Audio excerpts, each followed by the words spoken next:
Ron Paul wants to cut a stunning $1 trillion out of a $15 trillion economy, and he wants to do it in the first year. It would change everything. 440,000 government jobs gone. He'd close 1/3 of the cabinet-level departments, commerce, education, energy, HUD, interior departments. He'd also shut down the TSA, close that completely, moving those responsibilities, he says, to the private sector. He'd end funding for foreign wars. He would cut foreign aid. He would cut defense, and he would bring spending back to 2006 levels. Look at this chart of his economic plan. This is his spending.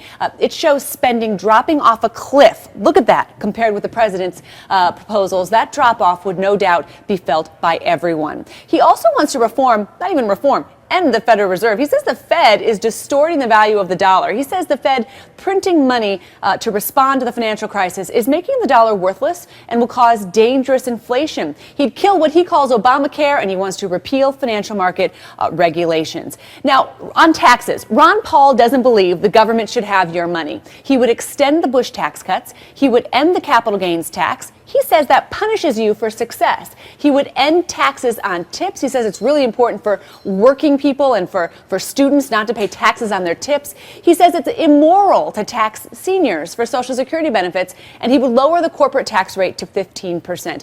He goes beyond just lowering taxes. He would support a Liberty Amendment to end income taxes and to close the IRS for good. Basically, Ron Paul wants to slam the brakes on the American economy and on the government. Middle-of-the-road economists say, hey, look, this would drive the economy back into recession. It would kill up to 1.5 million private sector jobs. Paul supporters say, hey, that's exactly the point. The government is crowding out the free market. It's distorting the economy.